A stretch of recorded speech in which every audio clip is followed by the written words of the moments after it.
Hello everyone, welcome to Eklavya study point. मैं हूं सचिन। आज मैं आप सभी को क्लास 12th की हिस्ट्री से जो आपका सेकंड चैप्टर है किंग्स, फार्मर्स एंड टाउन्स, इसकी बहुत ही इजी एक्सप्लेनेशन करवाने वाला हूं और आपको सारे के सारे जो फ्री नोट्स हैं वो प्रोवाइड करवा दिए जाएंगे। तो चलिए वीडियो को आगे बढ़ाते हैं। अगर आपकी कोई भी पर्सनल क्वेरी होती है तो आप मुझे इंस्टा पे मैसेज कर सकते हैं। मेरा यूजर नेम आप सभी के सामने दिया हुआ है। और अगर आपको हमारे फ्री पीडीएफ नोट्स को डाउनलोड करना हो तो उसके लिए आप हमारा टेलीग्राम ग्रुप ज्वाइन करें, जो कि है @class12 ESP न्यू ग्रुप। ये यूजर नेम आप सर्च करेंगे तो आपको सारे के सारे नोट्स यहाँ पे मिलने लगेंगे। तो अब हम चलते हैं अपने सेकंड चैप्टर की तरफ। फर्स्ट चैप्टर मैंने आपको ऑलरेडी कवर करवा दिया है, तो सेकंड चैप्टर है हमारा किंग्स, फार्मर्स एंड टाउन्स। तो इसके अंदर जैसा कि नाम से पता चल रहा है, हम अर्ली एम्पायर्स के बारे में पढ़ेंगे। जो हमारे इंडिया में सबसे पहला एम्पायर था, ठीक है, जो शुरुआत में जो सबसे पहले जो किंग होते थे वो कौन थे। तो इंट्रोडक्शन के साथ मैं इस वीडियो को स्टार्ट करता हूं। तो understanding the period after the Harappan civilisation, मैंने आपको चैप्टर फर्स्ट में हड़प्पन सिविलाइजेशन के बारे में बताया था।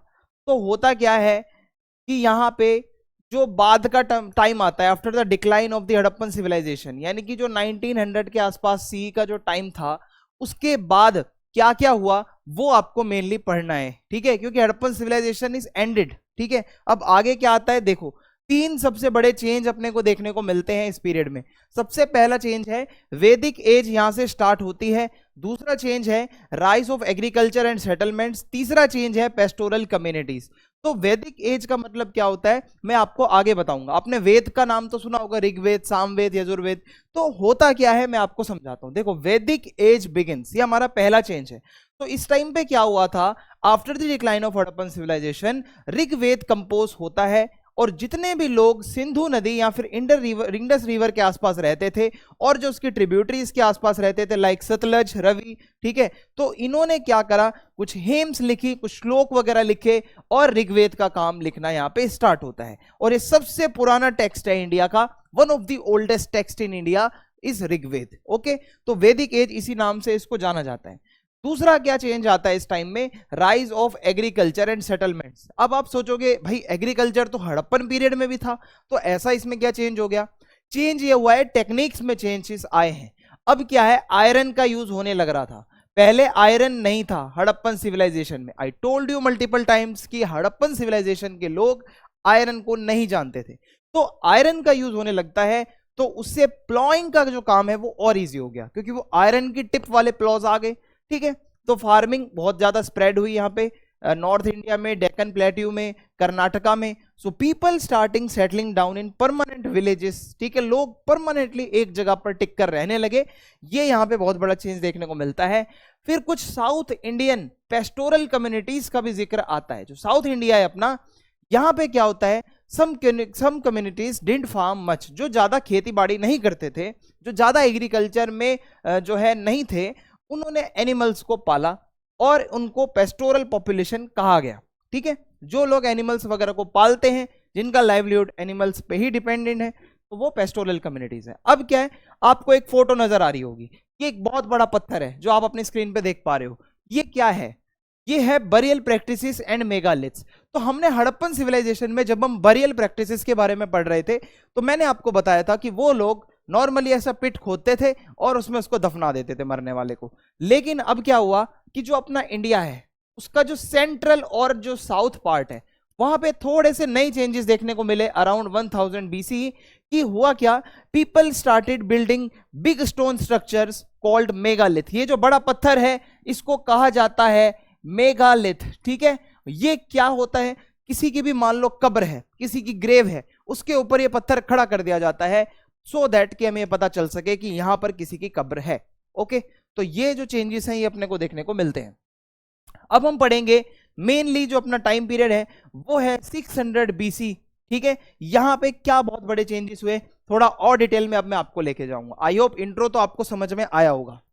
तो rise of kingdoms and empires. अब जब यहाँ पे 600 BC की बात हो रही है, तो हमारे किंगडम्स का राइज होने लग रहा है। हड़प्पन सिविलाइजेशन में मैंने आपको बताया था कोई किंगडम का प्रूफ नहीं मिला, कोई राजा वगैरह का प्रूफ नहीं मिला ऐसा, तो अपने को कोई ऐसा श्योरिटी नहीं थी। लेकिन अब जो मैं 600 BC का टाइम पीरियड आपको पढ़ाऊंगा ना, यहां पे आपको प्रॉपर रूलर्स के नाम बताऊंगा कौन कौन थे। फिर मैं आपको फार्मिंग की टेक्निक्स में क्या क्या एग्जैक्ट चेंजेस आए वो बताऊंगा, और कौन कौन से टाउन्स की ग्रोथ होती है वो बताऊंगा। ठीक है, ये 600 बीसी के आसपास मेन चेंजेस थे जो अब हम पढ़ने जा रहे हैं।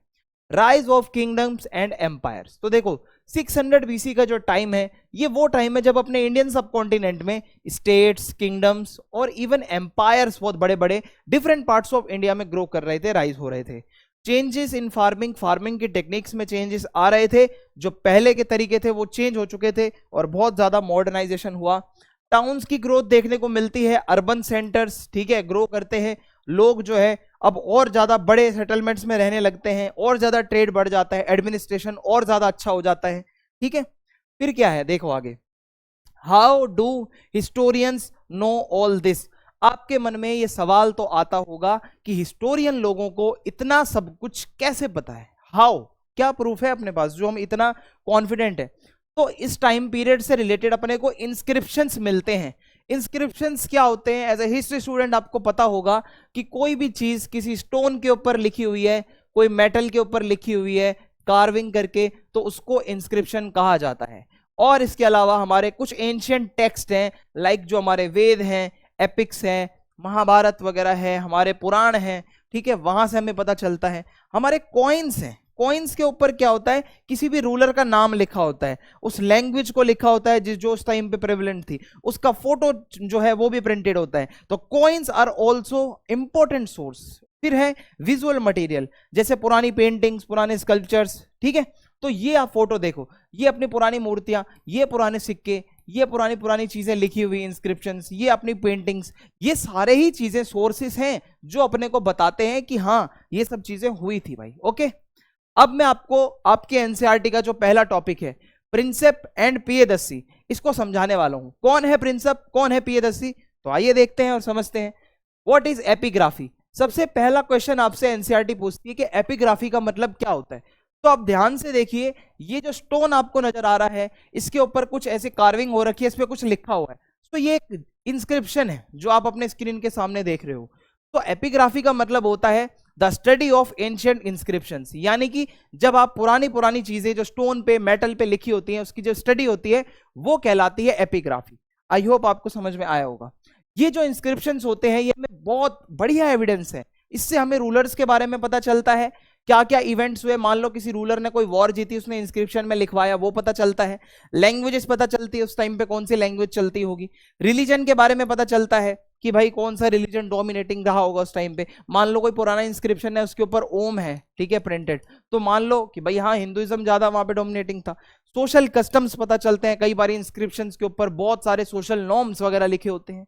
तो मान के चलो इंस्क्रिप्शन बहुत बढ़िया एविडेंस है अपने को, ठीक है, जो इंफॉर्मेशन देता है। अब मैं आपको प्रिंसेप के बारे में बताता हूं। तो जेम्स प्रिंसेप कौन था, ये जो फोटो में आपको इंसान नजर आ रहा है, he is James Prinsep. Who was he, James Prinsep was a British officer in the East India Company mint.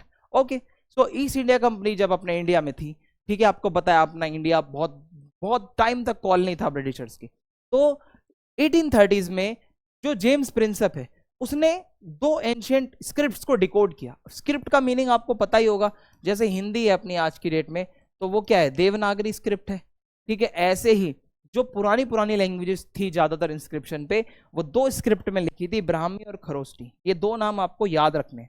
तो ब्राह्मी और खरोष्टी स्क्रिप्ट को पढ़ना हर किसी का बस की बात नहीं थी। तो भाई जेम्स प्रिंसेप ने इस चीज की जिम्मेदारी ली कि मैं खुद इसको पढ़वाऊंगा।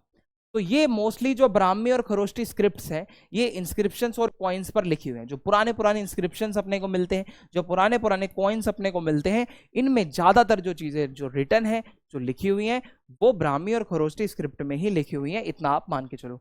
अब अगला वर्ड था पियदस्सी। पियदस्सी का मीनिंग क्या होता है भाई, पियदस्सी।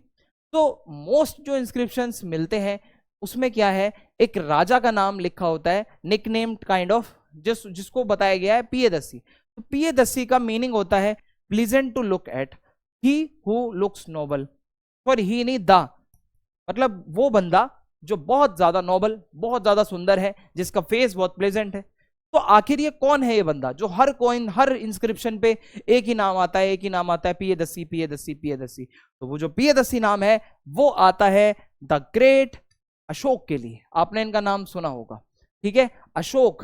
तो that's how historians found out. वो कहते हैं कि पियदस्सी का मतलब है एम्परर अशोक, जो मौर्यन डायनेस्टी से आ रहे हैं, ठीक है, अशोक के बारे में ही ये बताया जाता है, पियदस्सी वो लिखते थे।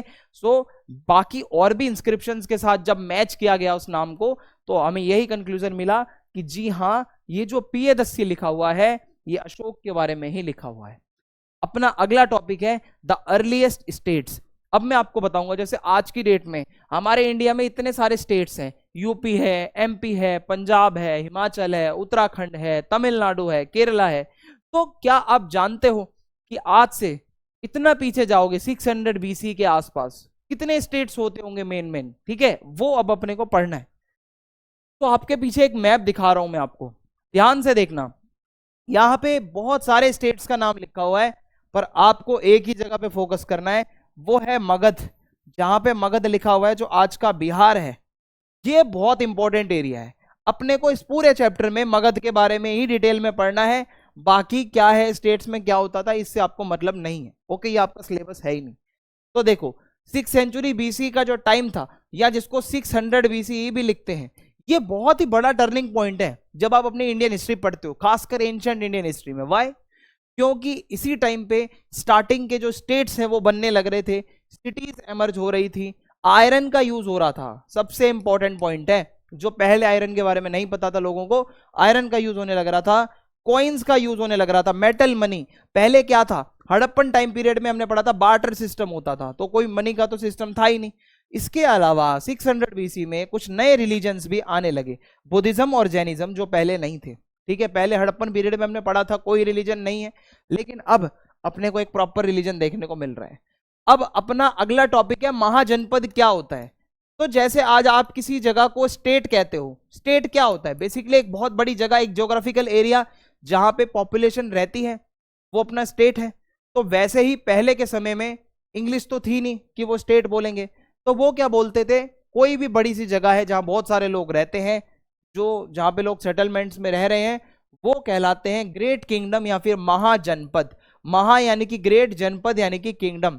ओके, सो अर्ली बुद्धिस्ट और जैन टेक्स्ट हमें बताते हैं कि अपने इंडिया में टोटल 16 महाजनपद थे जो बहुत पावरफुल थे। ठीक है, यानी कि ये समझ लो 16 स्टेट्स हुआ करते थे इंडिया में, और इन 16 स्टेट्स को ही महाजनपद कहा जाता है। ठीक है, जो भी बड़ा बड़ा एरिया, जनपद होगा एक छोटा एरिया, ठीक है, मान लो डिस्ट्रिक्ट लेवल का एरिया है वो जनपद है, लेकिन बहुत सारे डिस्ट्रिक्ट्स को मिलाकर एक पूरा स्टेट बनता है जब बहुत बड़ा, तो उसको कहा जाता है महाजनपद।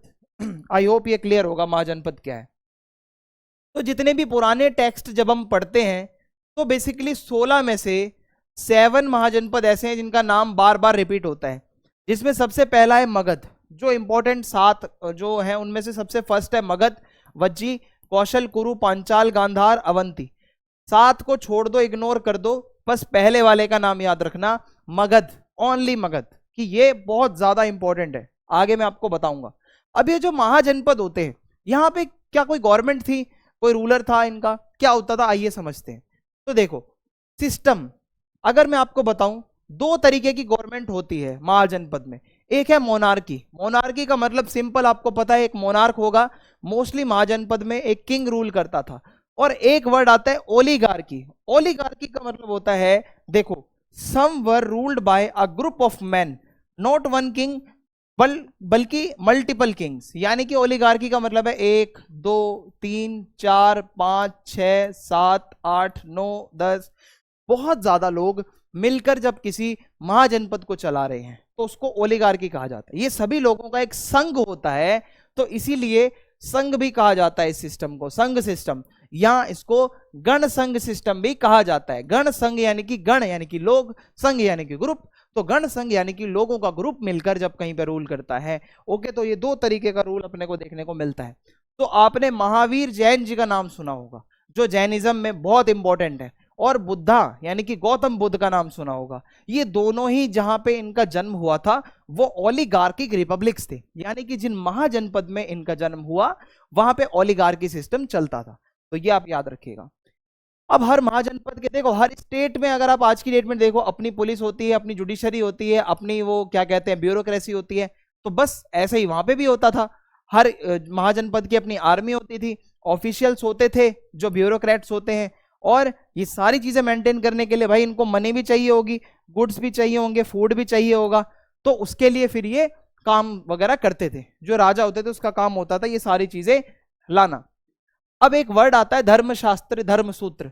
ये किताब जो आपको नजर आ रही है, सोचो आज की डेट में हमारे इंडिया में कॉन्स्टिट्यूशन से सब कुछ चलता है, लेकिन आज से बहुत पहले हमारी सोसाइटी में शास्त्रों की सुनी जाती थी। इवन आज भी हम लोग कहते हैं कि हमारे शास्त्रों के अकॉर्डिंग ये सही नहीं है, हमारे शास्त्रों में ये लिखा है, हमारे शास्त्रों में वो लिखा है, लेकिन ये शास्त्र है क्या?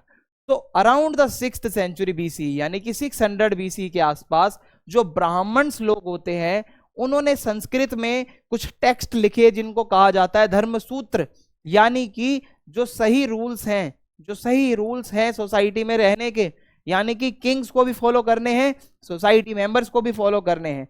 तो ये बताया गया कि जो रूलर होगा, इस शास्त्र में लिखा है कि राजा वही बन सकता है जो क्षत्रिय होगा। अब क्षत्रिय, आपने कभी ये वर्ड सुना होगा कि जो राजपूत होते हैं वो खुद को क्षत्रिय कहते हैं, ये जो बहुत लड़ाई झगड़े वाली कौम, वॉरियर कौम जिसे आप कहते हैं, वो खुद को क्षत्रिय कहते हैं।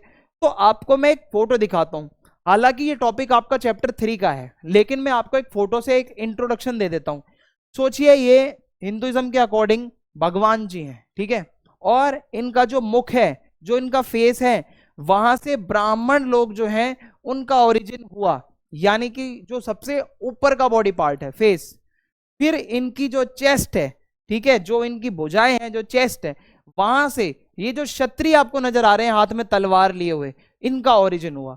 फिर उसके बाद जो आपको थाइज नजर आ रही हैं, वहां से जो ये वैश्य लोग होते हैं, वैश्य यानी कि जो लोग एग्रीकल्चर से रिलेटेड हैं, जो लोग जानवर वगैरह पालते हैं, बेसिकली ट्रेडर्स वगैरह। फिर उसके बाद जो पैर हैं भगवान जी के, वहां से ये शूद्र लोग आए जिनको दलित भी कहा जाता है, ठीक है। तो ये कास्ट सिस्टम बना था अपने इंडिया में, ठीक है, ये सोसाइटी के अंदर यहीं से ही कास्ट सिस्टम निकला था। तो इसी के अकॉर्डिंग कहा जाता है कि ब्राह्मण खुद को सबसे टॉप पर मानते हैं, वो कहते हैं कि हम तो उनके मुख से प्रकट हुए हैं। क्षत्रिय खुद को दूसरे नंबर पर टॉप पे मानते हैं, कहते हैं हम खुद भगवान की भुजाएं हैं, ठीक है, हम तो लड़ने के लिए आए हैं। फिर वैश्य और शूद्र जो हैं बेचारे, इनके साथ सोसाइटी में बहुत गलत गलत हुआ। बेसिकली खासकर जो शूद्र थे उनको तो बोल दिया गया कि आप तो चरणों से उत्पत्ति हुई है ना, आपकी, आपका ओरिजिन है पैरों से, तो आप पैरों में ही रहोगे, ऐसा कहा जाता था। और अनटचेबिलिटी तो बहुत ज्यादा थी, ये समझ लो। तो कास्ट सिस्टम यहीं से स्टार्ट होता है। How did rulers collect wealth? अब ये जितने भी रूलर्स थे, जो अपने किंग वगैरह होते थे, इनके पास पैसा कहां से आता था? ये लोग फार्मर्स से लेते थे, ये लोग आर्टिसन से टैक्स वगैरह लेते थे, ये लोग ट्रेडर वगैरह से टैक्स वगैरह, मतलब टैक्स वगैरह लेते थे। तो इस तरीके से पैसा आता था। ओके, अब वॉर का मतलब होता था कि वेल्थ इकट्ठी करना, यानी कि अगर राजा कहीं पे जाके वॉर लड़ेगा तो पैसा तो मिलेगा। तो इसके जो नेबरिंग स्टेट्स होते थे, कभी कभी उसको रेड कर लेते थे किंग वगैरह, जाके सारा वेल्थ, सारा पैसा, सारे रिसोर्सेस लेके आ जाते थे, ठीक है। तो इस तरीके से ये वॉर भी एक तरीका था रिसोर्सेस लाने का। आर्मी और एडमिनिस्ट्रेशन की अब बात करते हैं। तो some states had permanent armies and regular officials, यानी कि जो पूरा इंडिया है उसमें हर महाजनपद में परमानेंट आर्मी नहीं होती थी। कुछ कुछ जो बहुत पैसे वाले जनपद, महाजनपद थे, जो अमीर बहुत बड़े बड़े थे, उन्हीं के पास परमानेंट आर्मी थी, वरना बाकी जगहों पर मिलिटियाज सिस्टम होता था। मिलिटियाज सिस्टम का मतलब होता है टेम्पररी सोल्जर्स, जो नॉर्मल गांव के लोग होते हैं, जो खेती बाड़ी करने वाले फार्मर्स हैं, उनको कभी लड़वा दिया आर्मर पहना के, समझ रहे हो, they are not permanent army members. Okay, permanent army नहीं थी। अब मैं कुछ टर्म्स आपको बता देता हूं। जनपद का मीनिंग होता है एरिया वेयर अ जन, यानी कि लोग जब सेटल रहते हैं कहीं पे, उसको जनपद कहते हैं। महाजनपद यानी कि एक लार्जर एरिया, एक पावरफुल जनपद, यानी कि बहुत बड़ा एरिया। ओलिगार्की का मीनिंग मैंने आपको बता ही दिया कि जब ग्रुप ऑफ मैन रूल करता है, जब एक आदमी नहीं बहुत सारे लोग मिलकर रूल करते हैं, तो उसको ओलिगार्की कहते हैं। अब हमारा जो अगला टॉपिक है वो है मगध। तो टॉपिक में अब हमें ये देखना है, जो हमारा मगध है वो 16 महाजनपद में से सबसे ज्यादा पावरफुल कैसे था और क्यों था। तो देखो, टाइम पीरियड की बात करें तो 6th सेंचुरी बीसी से लेकर 4th सेंचुरी बीसी तक, ये जो टाइम पीरियड है, इन दो टाइम फेजेस के बीच में मगध जो है बहुत पावरफुल एक महाजनपद बना। उसके पीछे बहुत सारे रीजंस थे, जो कि मैं आपको वन बाय वन बताऊंगा। सबसे पहले आपको पता होना चाहिए कि वेयर वॉज मगध लोकेटेड। अगर आज की डेट में हम बात करें तो जो आपका बिहार है, ये बिहार वाला जो रीजन है, यहाँ पे आपका मगध जो एक टाइम पे होता था। तो प्रेजेंट डे बिहार, और ये झारखंड के बहुत क्लोज था। और आपको पता है झारखंड में कितने सारे रिसोर्सेस हैं, अगर आप ज्योग्राफी के स्टूडेंट हो तो आपको बहुत अच्छे से मालूम होगी ये बात कि ये पूरा एरिया रिसोर्सेज से रिच है। तो अगर किसी एरिया में इतने रिसोर्सेज हों तो वो किंगडम तो पावरफुल होगा ही। So why did Magadha became so powerful, कैसे हुआ ये? तो देखो, रीजन है सबसे पहला फर्टाइल लैंड। वहां का जो पूरा एरिया था बहुत फर्टाइल था। The region had very productive agriculture, बहुत अच्छा खासा प्रोडक्शन होता था और इससे लोगों को फूड सिक्योरिटी मिली और इकोनॉमिक स्ट्रेंथ मिली। फिर आता है आयरन रिसोर्सेज। मैंने आपको बताया इस टाइम पीरियड में आयरन का यूज होने लग रहा था। So easy access to iron mines, Jharkhand के आसपास सारी आयरन की माइंस हैं। ओके, सो इससे क्या है, टूल्स बनाना, वेपन्स बनाना ईजी हो गया। फिर आता है एलिफेंट्स। इतने सारे एलिफेंट्स थे मगध में क्योंकि वो फॉरेस्ट से चारों तरफ से कवर था। सो वाइटल फॉर एंशिएंट आर्मीज, पुराने टाइम पे आर्मीज में एलिफेंट्स का बहुत बड़ा रोल था। तो एनिमल्स का होना एलिफेंट जैसे बहुत बड़ी चीज है।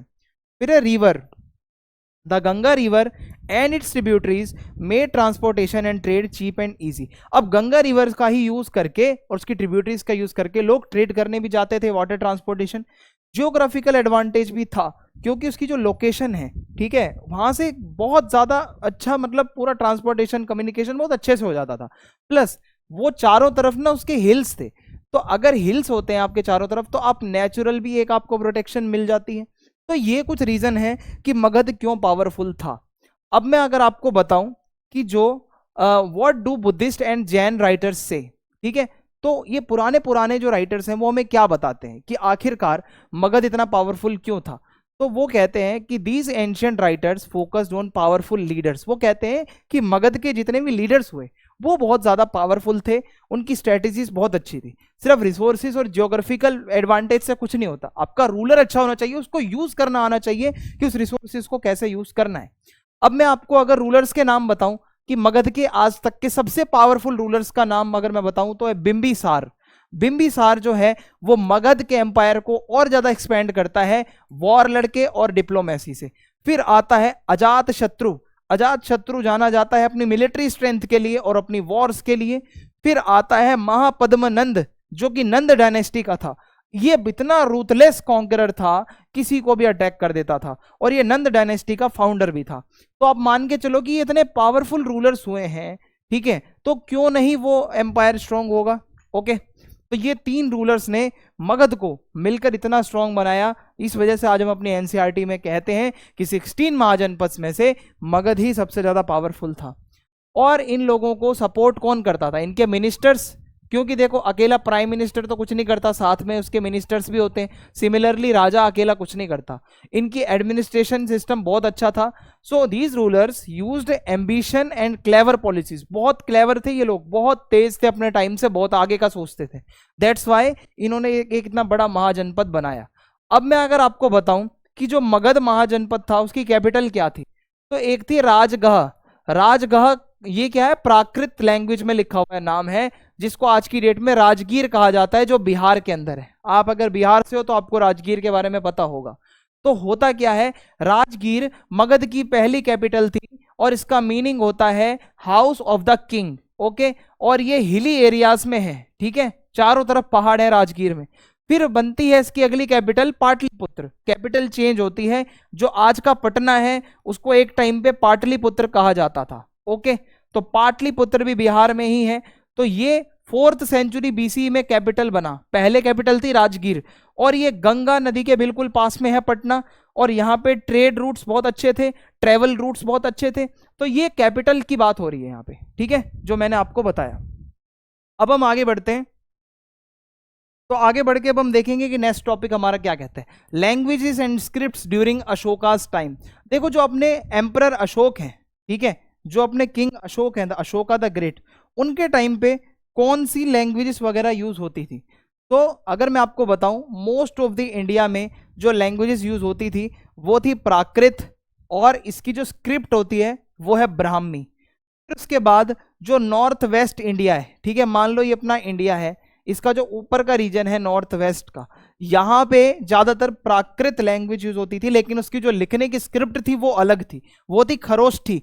तो मैंने आपको अभी बताया था चैप्टर स्टार्ट करते टाइम कि ब्राह्मी और खरोष्टी दो सबसे इंपॉर्टेंट स्क्रिप्ट है अशोक के टाइम की, जो जेम्स प्रिंसप ने डेसिफर करी थी। फिर अफगानिस्तान का जो एरिया था वहां पे अरामाइक और ग्रीक लैंग्वेज में ज्यादातर इंस्क्रिप्शंस मिलते हैं, और इनकी जो स्क्रिप्ट है वो भी अरामाइक और ग्रीक है। तो मेनली आप इन दो पे फोकस करो, प्राकृत लैंग्वेज और ब्राह्मी और खरोष्टी स्क्रिप्ट। ये अशोक से रिलेटेड, इतना ही आपको याद रखना है, नथिंग एल्स। आगे बढ़ते हैं। तो प्राकृत की अगर मैं आपको बात करूं, ये जो लैंग्वेज है पॉपुलर स्पोकन लैंग्वेज है लोगों की, जो ज्यादातर लोग थे इसी में बात करते थे। ब्राह्मी क्या है, मोस्ट कॉमनली यूज्ड स्क्रिप्ट। प्राकृत एक लैंग्वेज है, ब्राह्मी एक स्क्रिप्ट है। खरोष्टी भी एक मेनली नॉर्थ वेस्ट में लिखे जाने वाली एक स्क्रिप्ट है। ग्रीक और अरामाइक मैंने आपको बता ही दिया है कि अफगानिस्तान जैसे एरियाज में चलती थी लैंग्वेज, ठीक है। अब हमारा नेक्स्ट टॉपिक है एन अर्ली एम्पायर, ठीक है। सबसे पुराना एम्पायर कौन सा है इंडिया का, अगर आपसे पूछा जाए वो कौन सा रूलर था जिसने सबसे पहले पूरे इंडिया को रूल किया, तो आपके मन में नाम क्या आना चाहिए, अशोक? तो नहीं, अशोक से पहले भी एक मौर्यन डायनेस्टी अशोक से पहले ही एक रूलर आ चुका था जो कि मौर्यन डायनेस्टी आप इसको कह सकते हो। So the powerful kingdom of Magadha eventually gave rise to the Mauryan empire. तो मगध का जो किंगडम था धीरे धीरे धीरे धीरे वहां पे जो रूल आया वो मौर्यन एम्पायर का जब रूल आया तो हुआ क्या, इसके फाउंडर थे मौर्यन एम्पायर के चंद्रगुप्त मौर्य। आपने इनका नाम सुना होगा, इसके ऊपर बहुत सारे टीवी सीरियल्स वगैरह भी आते थे। तो इन्होंने इस एम्पायर को बहुत ज्यादा एक्सटेंड किया अफगानिस्तान बलूचिस्तान तक। और मौर्यन डायनेस्टी में जो फेमस रूलर रहे हैं वो थे अशोक, जो कि चंद्रगुप्त मौर्य के ही ग्रैंडसन, ठीक है, जिन्होंने कलिंग की वॉर जीती थी उड़ीसा में, जो कलिंग है, ठीक है। तो बहुत खतरनाक रूलर्स आए हैं भाई मौर्यन डायनेस्टी में। तो आप मान के चलो सबसे पहला एम्पायर है अपने इंडिया का। लेकिन अपने को मौर्यन एम्पायर के बारे में कैसे पता चलता है, how do we know about Mauryans? So archaeology. सबसे पहले तो जो हमारी पुरानी बिल्डिंग्स मिलती हैं अपने को, मूर्तियां मिलती हैं, टूल्स मिलते हैं। फिर आता है एक बंदा जिसका नाम है मेगास्थनीज। ये जो आप फोटो देख पा रहे हो ये एक ग्रीक बंदा है और इसका नाम है मेगास्थनीज। इसके हाथ में एक बुक है, इस बुक का नाम है इंडिका। तो ये मेगास्थनीज कौन था मैं आपको बताता हूं। ये ग्रीक एम्बेसडर था जो चंद्रगुप्त मौर्य के टाइम पे आया था, और इसने क्या करा था, एक बुक लिखी थी इंडिया के ऊपर जो कि नाम था इंडिका। ओके, तो उससे हमें चंद्रगुप्त मौर्य के टाइम के बारे में पता चलता है। अब आपके सामने जो आपको नजर आ रहे हैं इनको आपने बहुत जगह देखा होगा, चाणक्य नीति, चाणक्य चाणक्य चाणक्य। तो ये चाणक्य कौन थे, ठीक है। तो इन्होंने एक बुक लिखी थी अर्थशास्त्र, और ये चंद्रगुप्त मौर्य के प्रधानमंत्री भी थे, उनके सलाहकार भी थे। तो ये जितना अच्छा बता सकते हैं हमें मौर्यंस के बारे में उतना शायद ही कहीं से पता चलता होगा। तो इनकी जो अर्थशास्त्र बुक है वो पॉलिटी, इकोनॉमी, हर चीज के बारे में अपने को बताती है, और ये मेन उनके एडवाइजर थे चंद्रगुप्त मौर्य के, ठीक है। अब और भी कुछ लिटरेचर है, जैसे बुद्धिस्ट टेक्स्ट हैं, जैन टेक्स्ट हैं, पुराण हैं, संस्कृत के टेक्स्ट हैं, ये भी अपने को मौर्यन डायनेस्टी के बारे में बताते हैं, चंद्रगुप्त मौर्य के बारे में बताते हैं। तो ये सारे सोर्सेस बहुत इंपॉर्टेंट है। अब मैं अगर आपको एक बात बताऊं, बहुत ज्यादा खास बात है, वो है कि Ashokan inscriptions message carved on rocks on pillars in different region. ये आपको जो दिख रहा है ये एक पिलर है आपके सामने जो बना हुआ है, ये क्या है, रॉक है, एक चट्टान है। तो मोस्टली जो अशोक ने अपने मैसेजेस भेजे थे वो ज्यादातर पिलर्स पे लिखवाता था, ठीक है, और ज्यादातर पत्थरों पे लिखवाता था। तो ये चीज आप याद रखिएगा, ये अशोक के टाइम की खास बात है। Why are Ashoka's inscription so important? आखिर अशोक के इंस्क्रिप्शन इतने इंपॉर्टेंट क्यों है, और अशोक इतने इंपॉर्टेंट क्यों है कि अपने ट्राई कलर तिरंगे में भी अशोक चक्र होता है? तो देखो, Ashoka was the first ruler in Indian history to write messages to the public on stone surfaces. पत्थर के सरफेस पे सबसे पहले अगर किसी रूलर ने अपने मैसेज लिखे थे तो वो था अशोक, ठीक है। वो नेचुरल जो रॉक्स होते हैं, पत्थर होते हैं, उन पे लिखता था, और जो पत्थर के पिलर्स होते थे इसको पॉलिश करवाता था और उसके ऊपर भी मैसेजेस लिखवाता था। ये किसी भी रूलर ने आज तक इंडिया में नहीं किया था, सबसे पहला इसी ने ये सब करना स्टार्ट किया था। उसके जो इंस्क्रिप्शंस होते थे जो ज्यादातर पिलर पे लिखे हुए हैं, उसमें एक पॉलिसी थी अशोक की जिसको कहा जाता है धम्म की पॉलिसी। धम्म, ठीक है, जिसको धम्मा भी आप कह सकते हो, पर प्रोनाउंसिएशन उसकी धम्म होती है। तो धम्म जो है उसमें क्या है कि एक उसने मोरल प्रिंसिपल्स बताए हैं, कुछ मोरलिटी की बात करी, लाइक बड़े की रिस्पेक्ट करना, respect for elders, kindness to Brahmans and monks, ठीक है, और स्लेव्स जो है आपके नौकर वगैरह हैं उनके साथ अच्छे से ट्रीट करो उन्हें, रिस्पेक्ट फॉर ऑल रिलीजन्स, यानी कि कोई किसी भी रिलीजन का हो, आपको उसकी रिस्पेक्ट करनी है, ठीक है। तो ये बातें अशोक ने हमें बताई।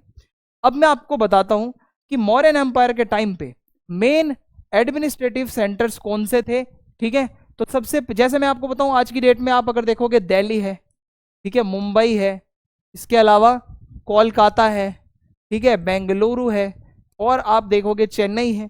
वैसे ही उस टाइम पे भी तो कुछ रहा होगा मेन मेन सेंटर्स। तो एक है पाटलिपुत्र जो कि कैपिटल थी, मॉडर्न पटना है आज की डेट का। तक्षशिला जो कि नॉर्थ वेस्ट एरिया में था, आज की डेट में पाकिस्तान में पड़ता है। उज्जैनी जो कि सेंट्रल इंडिया में उज्जैन है। तोसली जो कि ईस्टर्न इंडिया में है, उड़ीसा के पास में। सुवर्णगिरी जो कि साउथ इंडिया है, पॉसिबली कर्नाटका। तो ये 5 जगहें, पाटलिपुत्र, तक्षशिला, उज्जैनी, तोसली और सुवर्णगिरी, ये 5 एडमिनिस्ट्रेटिव पॉलिटिकल सेंटर थे जो बहुत इंपॉर्टेंट थे मौर्यंस के लिए, ओके, क्योंकि इनका एडमिनिस्ट्रेशन बहुत वास्ट था। So where was the control, मतलब कहां से कंट्रोल सबसे ज्यादा स्ट्रांग था? तो पाटलिपुत्र तो कैपिटल थी, वो तो सबसे स्ट्रांग थी, पर उसके अलावा कुछ प्रोविंशियल एरियाज जिनका मैंने नाम लिया पीछे। तक्षशिला जो कि पाकिस्तान में है, ये एक बहुत बड़े ट्रेड रूट पे था, यहाँ से लोग आने जाने वाले लोग ट्रेडर्स यहीं से जाते थे, तो उनसे पैसा मिल जाता था। फिर है उज्जैनी जो कि एक और ट्रेड हब था, ठीक है। फिर है सुवर्णगिरी, ये क्या है, यहाँ पे गोल्ड की माइंस थी कर्नाटका में।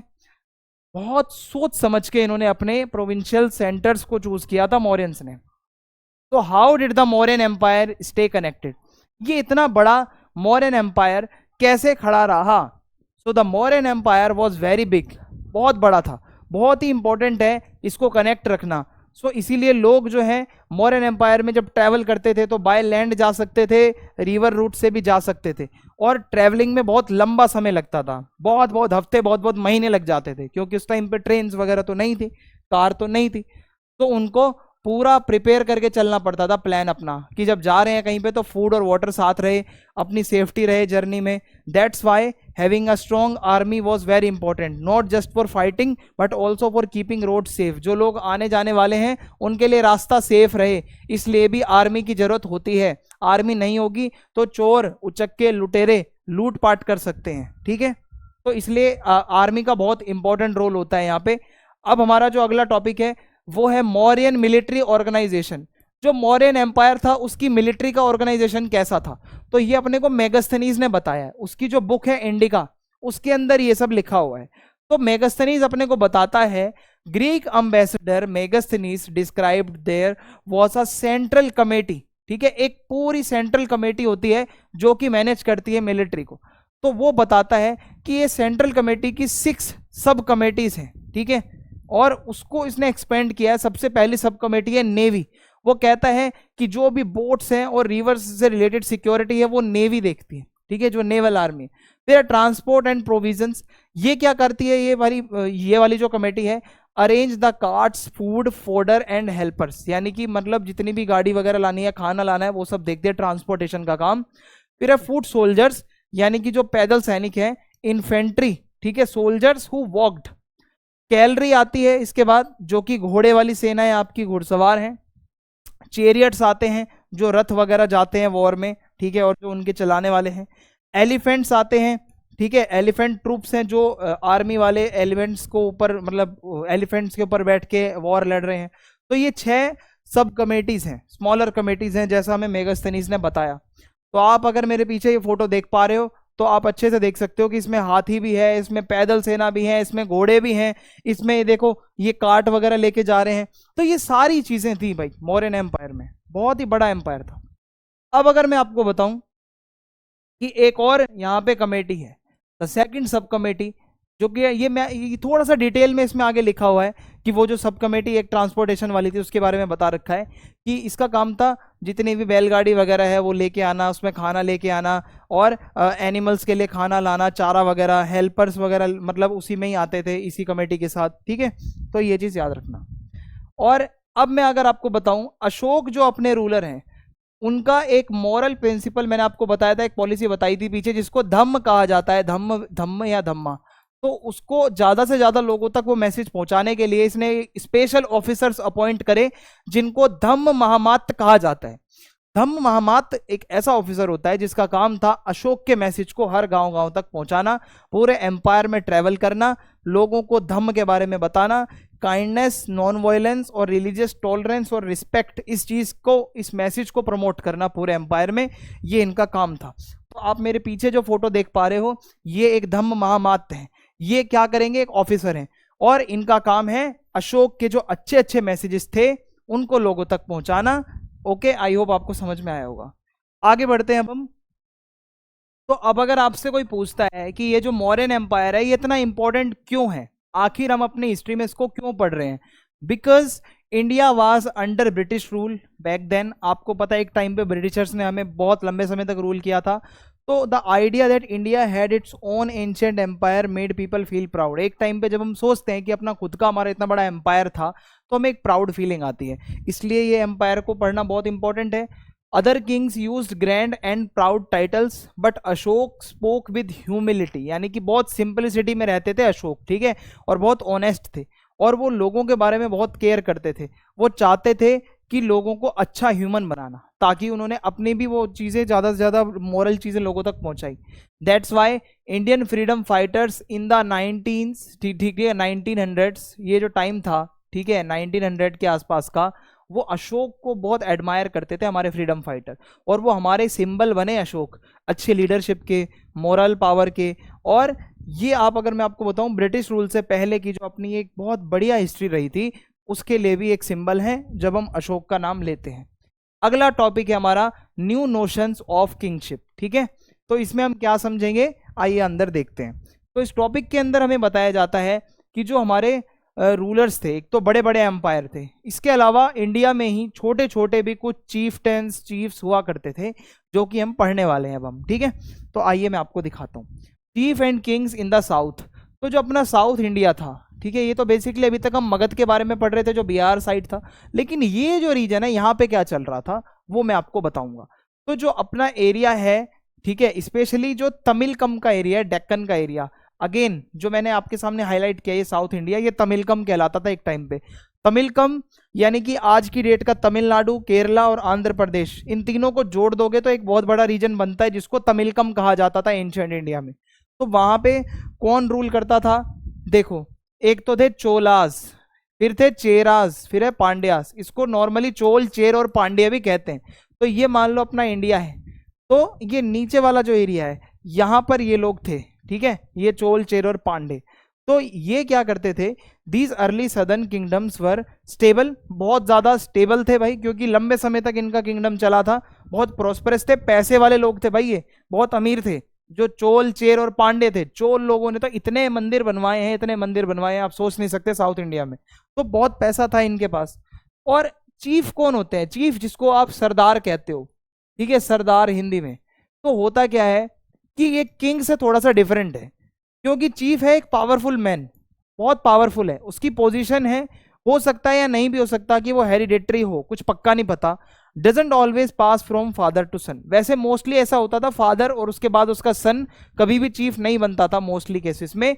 तो ऐसा है कि उसको चूज किया जाता था, और मेनली जो उसके रिलेटिव होते हैं, जो उसके ट्राइब के लोग होते हैं, वो उस चीफ को सपोर्ट करते थे हर बुरे अच्छे टाइम पे, ठीक है। तो चीफ का मतलब क्या है, समझ आ गया।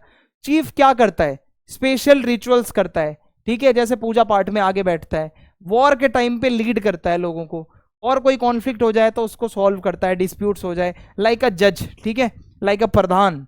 और उसको गिफ्ट वगैरह देते थे उसके लोग, ठीक है, टैक्स वगैरह नहीं देते, किंग्स को टैक्स मिलते थे, याद करना, जो राजा है वो टैक्स लेता है, लेकिन जो चीफ होगा वो गिफ्ट लेता था, और ये गिफ्ट को वो अपने ही लोगों के साथ शेयर कर देता था। तो कहने का मतलब है तो बहुत बढ़िया बंदा chief.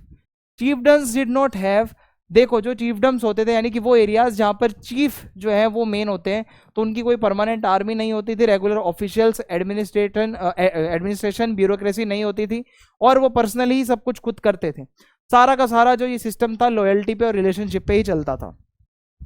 How do we know about these chiefs, अब ये सरदारों के बारे में, जो ये चीफ के बारे में मैंने आपको बताया, हमें कहाँ से पता चलता है यार ये साउथ इंडिया में ऐसा ऐसा होता था।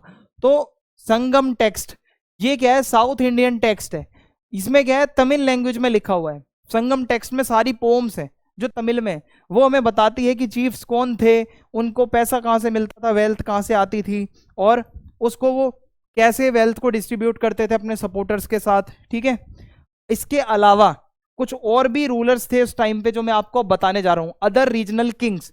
तो beside southern chiefs other Kings rule central and western India. तो देखो ये पूरा इंडिया है, यहाँ पे हमने देखा कि ईस्ट साइड पे तो मगध एम्पायर और उससे रिलेटेड रूलर्स हैं, साउथ में हमने देखा चीफ्स वगैरह हैं, ठीक है, चोल चेर पांडे हैं। ये जो सेंट्रल इंडिया बचता है अपना और जो वेस्टर्न इंडिया है, यहाँ पे कौन थे? यहाँ पे भी तो कोई ना कोई रहा होगा इस टाइम पे। तो यहाँ पर थे सातवाहना रूलर्स। सातवाहना रूलर्स जो थे वो 2nd सेंचुरी बीसी से लेकर 2nd सेंचुरी सी तक वेस्टर्न इंडिया में अपने थे और सेंट्रल इंडिया में। फिर आते हैं शक रूलर्स। जो शक हैं ये इंडियंस नहीं थे, ये सेंट्रल एशिया से आए थे और नॉर्थ वेस्ट और वेस्टर्न इंडिया यानी कि ये पूरा एरिया जो है इसको ये लोग कवर करके बैठे थे। तो ये पूरा का पूरा डायनेमिक्स मैंने आपको समझा दिया है कि कैसे कैसे रूलर्स थे, ठीक है, अर्ली इंडिया में। Where did they get their income? इनको पैसा मिल कहां से रहा है? तो मेनली इन राजाओं का जो सोर्स है पैसे का वो ट्रेड है, खासकर जो लॉन्ग डिस्टेंस का ट्रेड है, ठीक है, चाहे अंदर ही अंदर हो चाहे इंडिया के बाहर हो, ट्रेड जब भी होगा तो ट्रेड से ही सबसे ज्यादा वेल्थ जनरेट होती है, ये आप याद रखना। अब यहाँ पे एक टॉपिक आता है डिवाइन किंग्स। डिवाइन का मतलब होता है जो कुछ भगवान से रिलेटेड है, कुछ दैवीय है, दिव्य है। सो किंग्स जो है ना वो अपने आप को भगवान मतलब अपने आप को भगवान बनाना चाहते थे। वो चाहते थे लोग हमें भगवान की तरह पूजें। तो उन्होंने पावरफुल दिखने के लिए और स्पेशल दिखने के लिए और लोगों से और रिस्पेक्ट करवाने के लिए बताया कि हमें तो सीधा डिवाइन सपोर्ट प्राप्त है, हमें तो भगवानों ने सीधा भेजा है, भगवान की ब्लेसिंग से हम आए हैं, खुद भगवान हैं, ठीक है, ऐसा उन्होंने बताया। ऐसा कौन करता था? तो एक नाम याद रखना, कुषाण रूलर्स, जो आप मेरे पीछे फोटो देख रहे हो, the Kushan rulers who called themselves son of God, यानी कि खुद भगवान के हम बेटे हैं भाई, भगवान नहीं भेजा है हमें, ये समझ लो। कुषाण रूलर्स जो कि सेंट्रल एशिया से लेकर नॉर्थ वेस्ट इंडिया को रूल करते हैं 1st सेंचुरी बीसी से लेकर 1st सेंचुरी सी तक, वो खुद को भगवान का बेटा मानते थे। वो कहते हैं हमारी रिस्पेक्ट करो, जो हम कहते हैं उस चीज को मानो। और ये सब हमें कहां से पता चलता है?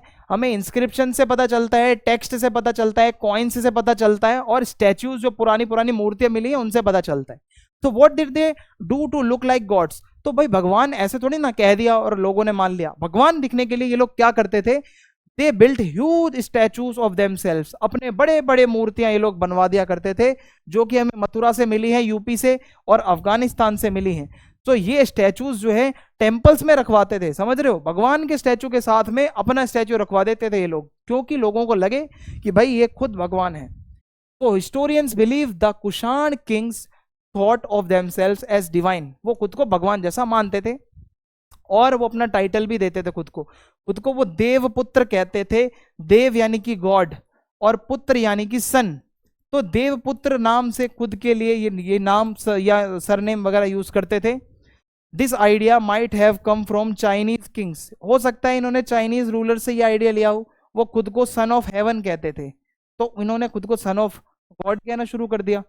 तो ये सारी चीजें हैं।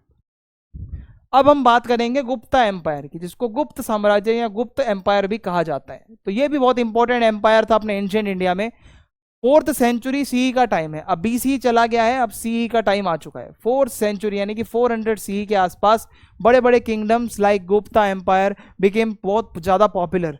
जो गुप्ता किंग्स होते थे वो क्या करते थे कि सामंत नाम से एक व्यवस्था, एक सिस्टम इन्होंने डेवलप किया, सामंतवाद जिसे आप कहते हो, फ्यूडलिज्म। आपने 11th में अच्छे से पढ़ा है फ्यूडलिज्म क्या होता है। तो वो ही इनके टाइम पे स्टार्ट हुआ फ्यूडलिज्म, की जो बड़े बड़े ऑफिसर्स हैं उनको उनके काम के बदले में पैसे के बदले जमीन दे दो और उससे फिर वो टैक्स वगैरह लाएंगे। तो गुप्ता एम्पायर के टाइम पे फ्यूडलिज्म स्टार्ट हुआ। अब ये सामंत कौन होते हैं? फ्यूडल लॉर्ड्स, ठीक है, फ्यूडल लॉर्ड्स आपने पढ़ा होगा ना फ्रांस वाला 3 ऑर्डर्स, उसमें हमने फ्यूडलिज्म पढ़ा था बहुत अच्छे से। तो ये जो सामंत होते हैं ये बहुत पावरफुल लोग होते हैं, विलेजेस को कंट्रोल करते थे, लैंड को कंट्रोल करते थे, मिलिट्री हेल्प देते थे, बदले में क्या करते थे, लैंड इनको दिया जाता था। वही है भाई फ्यूडलिज्म वाला सिस्टम है, same to same ditto. Okay, तो ये इस तरीके से सामंत हुआ करते थे गुप्ता एम्पायर के टाइम पे। बट एक चीज याद रखना, if the king was strong सामंत स्टेड लॉयल। अगर राजा पावरफुल है तभी वो सामंत लोग लॉयल रहेंगे। अगर पता चला कि उनका राजा ही पागल है, राजा ही वीक है, कुछ कर नहीं सकता, तो सामंत खुद को भी किंग बना सकते हैं। याद रखना, सामंत कभी भी कूप कर देंगे और खुद रूलर बन जाएंगे, ऐसा भी देखने को पता चलता है। और हम गुप्त एम्पायर और गुप्त किंग्स के बारे में कहां से पता कर पाते हैं?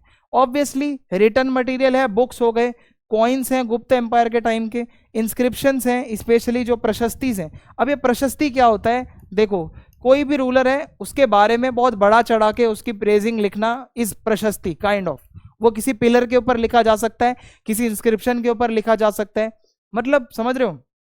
ये प्रशस्ति क्या है, जैसे कि आज की डेट में लड़के क्या करेंगे, किसी की रील खोल के लड़कियों के कमेंट बॉक्स में जाके एक से एक वहां पे रील्स करेंगे और कमेंट्स लिखेंगे ये वो, समझ रहे हो, उसको खुश करने के लिए। तो इनके भी क्या होते थे, कोर्ट पोएट्स होते थे अपने राजा को खुश करने के लिए। अब यार इंस्टाग्राम तो था नहीं उस टाइम पे जो वो कमेंट करेंगे, तो वो क्या करते थे कि एक ऐसे पिलर वगैरह पे जाके लिखते थे कि राजा आप तो महान हो, राजा आप तो हैंडसम हो, आपके जैसा तो कोई है ही नहीं, ठीक है, आप तो डाउन टू अर्थ हो। तो बस वही सारी चीजें हैं, बस टेक्नोलॉजी नहीं थी। अब देखो प्रशस्ति क्या है, मैंने आपको बहुत ही ज्यादा सिंपल लैंग्वेज में समझा ही दिया है। अब ये पिलर आपको नजर आ रहा है, ये अशोक पिलर है, इसके ऊपर ये जो पिलर है ना, ये इलाहाबाद का है, प्रयाग प्रशस्ति इसको कहा जाता है, प्रयागराज में। तो इसके ऊपर पूरी तारीफ वगैरह लिखी हुई है, ठीक है। तो फैंसी पोयम लिखी होती थी, और ब्रेव ग्रेट जनरस हीरो, हमारा राजा तो हीरो है, हमारा राजा तो ब्रेव है, आपके जैसा तो कोई नहीं है। तो हमेशा 100% सच नहीं होता था प्रशस्ति में जो लिखा होता था, याद रखना हमेशा एग्जैजरेटेड वे में लिखी जाती थी जो प्रशस्ति होती थी। तो हिस्टोरियंस इसको पढ़ते तो हैं बट क्रॉस चेक भी कर लेते हैं कि भाई जो इन्होंने लिखा है वो सच से मैच भी करता है या बस ऐसे ही लिख दिया। देखो ये एक प्रशस्ति का मॉडल है, ठीक है, आप इसको ढंग से देखो, इसमें जो भी चीजें लिखी हैं इस तरीके से लिख के और लगा दो, आने वाली जनरेशन तक पता चलना चाहिए कि वो किंग कैसा था। तो कुछ फेमस प्रशस्ति का नाम बताऊं तो प्रयाग प्रशस्ति है, जिसको इलाहाबाद पिलर इंस्क्रिप्शन भी कहा जाता है, यूपी में है, संस्कृत में इसमें लिखा हुआ है। इसको लिखा था हरिशेर ने, जो कि कोर्ट पोएट थे, किसके, समुद्रगुप्त के। समुद्रगुप्त एक रूलर थे गुप्त एम्पायर के, और ये बताता है कि समुद्रगुप्त कितने पावरफुल और कितने अमेजिंग थे। अगर आप इनकी ये प्रशस्ति को पढ़ोगे तो सिर्फ उनकी तारीफ लिखी हुई है, नथिंग एल्स, ठीक है। आगे बढ़ते हैं अब जो हमारा नेक्स्ट टॉपिक है वो है आ चेंजिंग कंट्री साइड। तो ये आपके एनसीईआरटी का 5th टॉपिक है। तो इसमें क्या बताया जा रहा है, देखो, in ancient times common people didn't write books so we don't know exactly what they thought. So अब अगर पुराने टाइम पे जो कॉमन लोग हैं, यानी कि जो विलेजर्स वगैरह हैं, उनके बारे में कोई बुक्स तो नहीं लिखी हुई, तो हमें इनके बारे में पता चलता है कहानियों से, है ना, कहानी किससे, मेरे गाँव में तो ये होता था, मेरे गाँव में तो वो होता था। तो इनको कहा जाता है जातक टेल्स, ठीक है, या फिर पंचतंत्र की कहानियां आपने सुना होगा, ठीक है। तो ये क्या है कि सारी की सारी जो कॉमन लोगों की फीलिंग्स हैं, जो उनकी प्रॉब्लम्स हैं, वो इन कहानियों में है। एग्जैक्ट कोई बुक उनके ऊपर नहीं लिखी हुई है, तो इन कहानियों के मीडियम से ही हमें पता चलता है। ये जातक स्टोरी क्या है कि व्हाट आर जातक स्टोरीज, तो जातक टेल्स आर एंशिएंट स्टोरीज, ये बहुत पुरानी पुरानी स्टोरीज हैं जो पाली लैंग्वेज में लिखी हुई हैं, around the first millennium CE, ठीक है, इस टाइम पे ये लिखी गई थी। तो जो जातक स्टोरीज हैं वो फोक स्टोरीज हैं, लोगों की लोक कथाएं हैं, जो कि लोगों ने ही बताई हैं अपने मुंह से, ठीक है, बाद में इनको लिखा गया, पहले ये ओरल ट्रेडिशन में थी, इसको बताया जाता था बोल के। ये है जातक टेल्स। जैसे कि एग्जाम्पल स्टोरी है एक जातक टेल की बुक से, गंध तिंदु जातक, ठीक है। इसमें क्या होता है, देखो, ये कहानी हमें बताती है कि एक क्रूल किंग हुआ करता था, बहुत क्रूल था, जो अपनी लोगों को बहुत तंग करता था, ठीक है। दिन में क्या होता था, नहीं सॉरी, रात के टाइम पे चोर उचक के आते थे, रॉबर्स, ठीक है, और दिन के टाइम पे टैक्स कलेक्टर्स। तो दिन हो चाहे रात हो, लोग जो हैं बहुत ज्यादा परेशान थे इस किंग के रूल से। तो ये मान के चलो कि एक दिन इस किंग को लगा कि मैं जाके ना अपना भेष बदल के जाता हूँ, अपना वेश बदल के, और लोगों से बात करता हूँ, भाई आपको किंग कैसा लगता है, क्या आपको सही लग रहा है, किंग अच्छा है आपके यहाँ का। तो जब वो जाता है, लोग कहते हैं किंग बहुत बेकार है यार, उसने हमारा जीना आराम कर रखा है। एंड लोग यहाँ पे कौन कौन है इस कहानी में, ओल्ड मैन, विमेन, इन सब के पास वो किंग जाता है, फार्मर्स, शेफर्ड्स, ठीक है, चिल्ड्रन, इवन एनिमल्स, ये सारे लोग हैं। तो किंग क्या करता है, अपनी ड्रेस बदलकर लोगों से पूछता है कि कैसा लगता है आपको। सबने बोला, सबने बद्दुआ ही दी राजा को।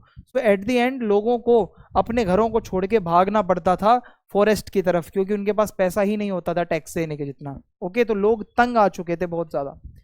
ये क्या दिखाता है, व्हाट डज दिस शो, तो ये बताता है कि जो किंग और विलेजर्स थे उनका रिलेशनशिप बहुत टेंशन वाला था, लोग बहुत अनहैप्पी थे, क्योंकि किंग बहुत ज्यादा हाई टैक्सेस लेता था।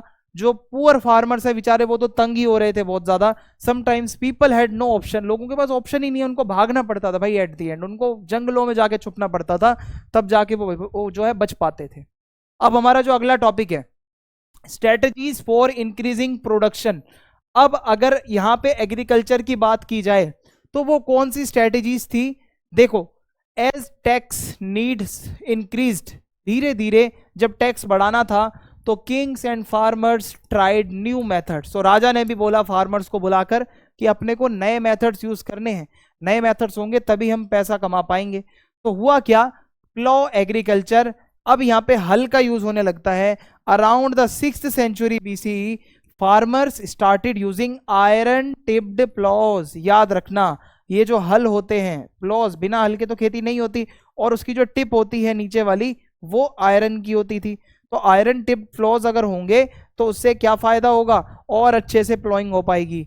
और इसके अलावा ये आयरन टिप्ड प्लॉज यूज होते थे रिवर वैली एरियाज के आसपास, जैसे गंगा वैली है, कावेरी वैली है, यहाँ की जो मिट्टी बहुत फर्टाइल होती है।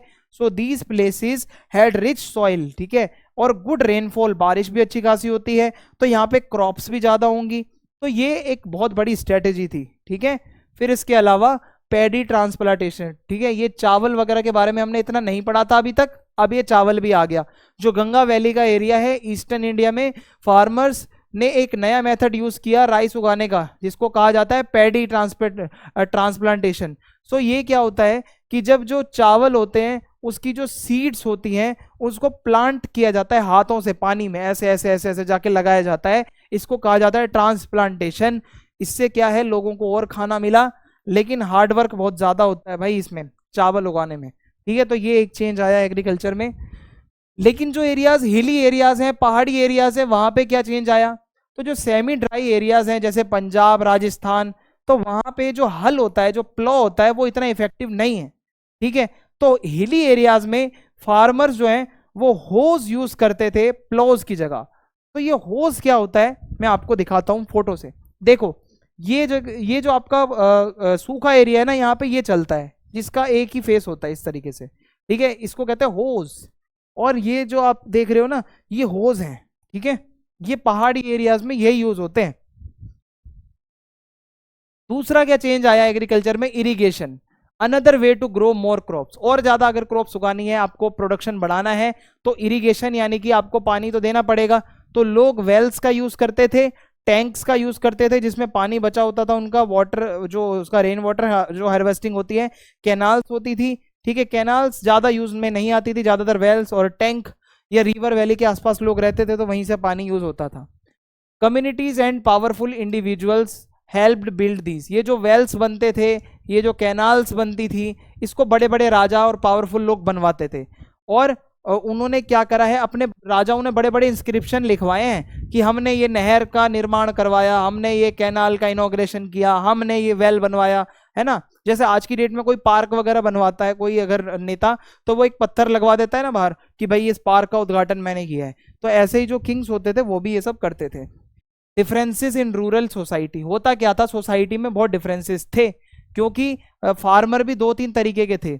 एक तो जो बुद्धिस्ट लोगों के टेक्स्ट हैं वो हमें बताते हैं कि एक तो लैंडलेस लेबरर्स होते थे जो कि दूसरों के काम पर दूसरों के लैंड पे काम करते थे, खुद की जमीन नहीं थी।